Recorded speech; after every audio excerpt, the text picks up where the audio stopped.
The emergency beacon cut through the static of Marcus Chen's comms system like a knife through silence.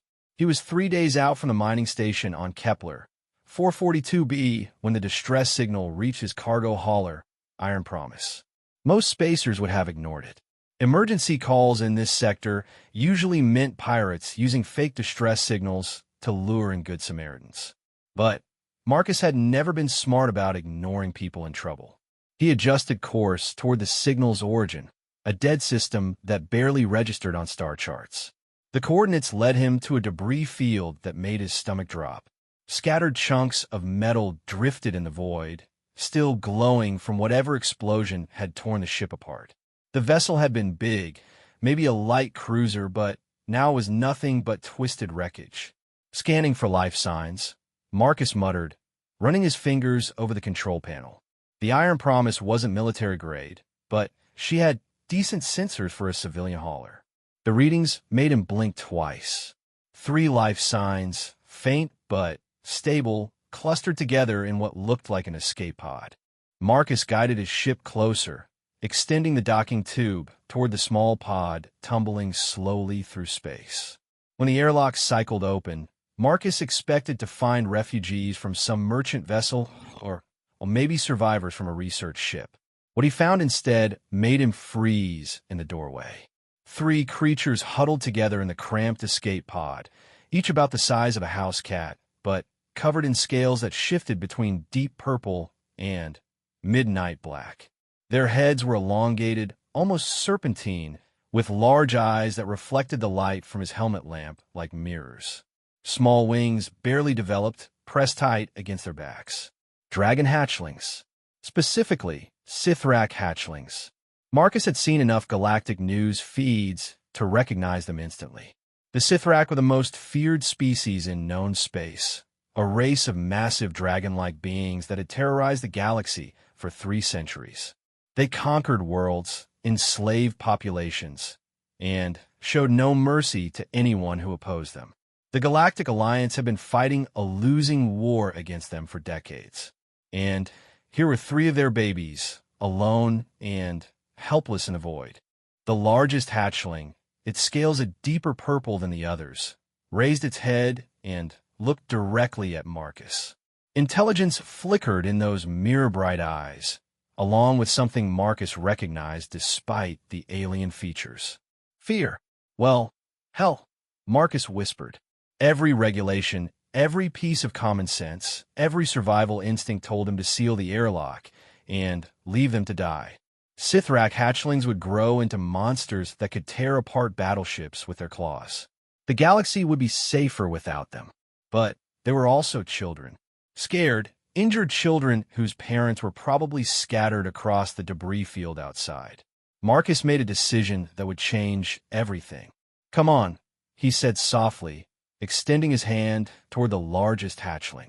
"Let's get you somewhere warm." The hatchling studied him for a long moment, then made a sound like wind chimes in a gentle breeze. The other 2 lifted their heads, watching as their sibling carefully approached Marcus's outstretched hand.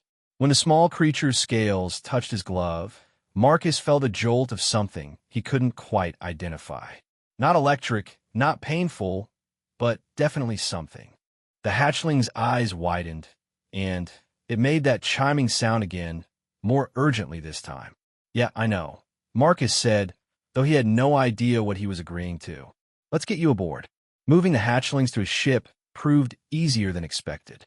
They seemed to understand that he was trying to help, and they followed him through the docking tube with careful, deliberate steps. Their claws clicked against the metal deck plates as they explored the cargo bay of the Iron Promise. Marcus sealed the pod and detached his ship, then spent an hour making the cargo bay as comfortable as possible for his unexpected passengers. He set up thermal regulators to keep the area warm and dragged in some shipping blankets to create a makeshift nest. The hatchlings watched everything with those intelligent eyes, occasionally chirping to each other in their wind chime language. "Food," Marcus realized, looking at his new charges. "You guys probably need food." The ship's computer had basic xenobiology databases, but Information about Sithrak dietary requirements was classified military intelligence. Marcus ended up offering them a variety of options from his own supplies. The hatchlings rejected his emergency rations but showed immediate interest in the protein bars and especially the vitamin supplements.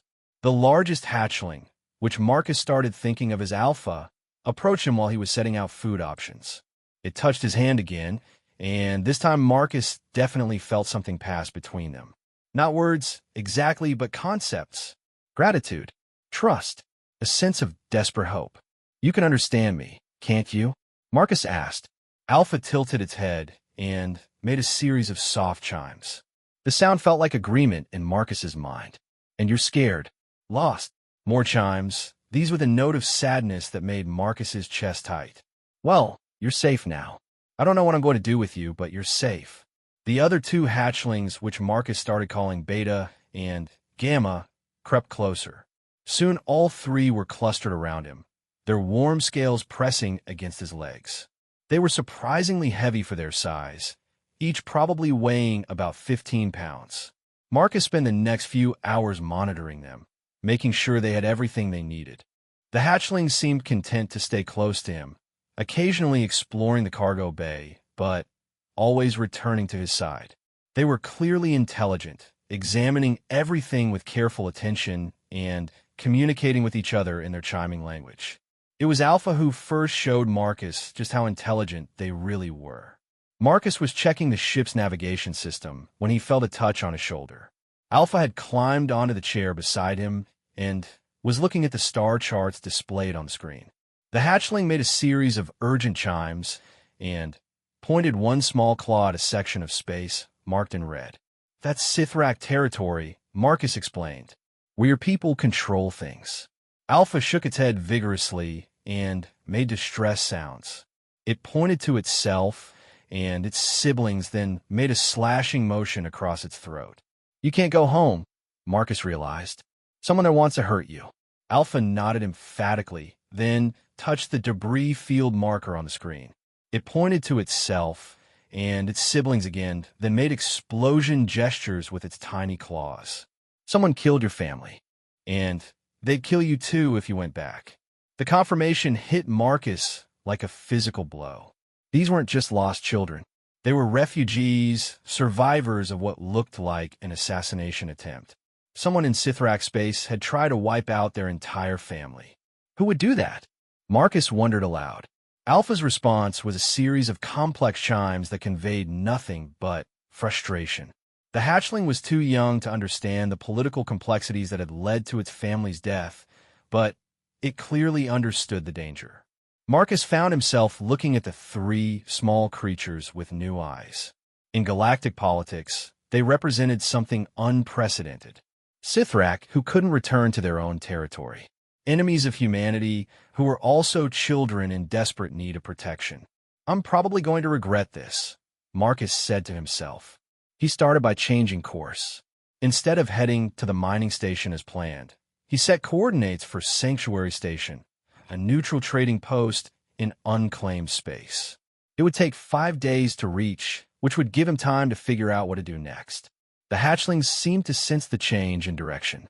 They clustered around the navigation console, chittering to each other in their musical language.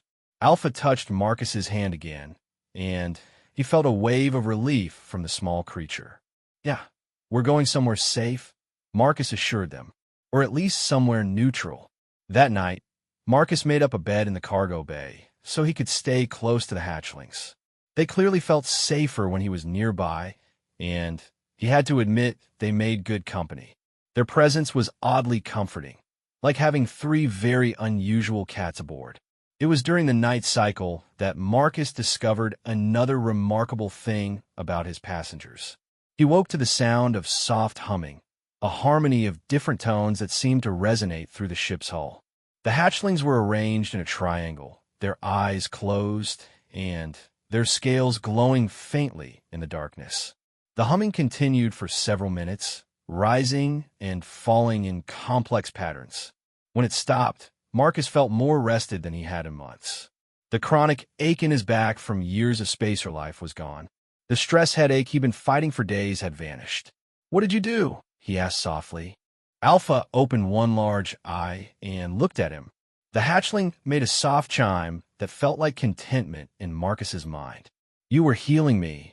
Another chime, this one unmistakably affirmative. Marcus stared at the three small creatures. Sithrak were known for their destructive capabilities, their ability to tear apart enemies with claws and flame. Nobody had ever mentioned that they could also heal. "There's a lot about your people that the galaxy doesn't know, isn't there?" Alpha's response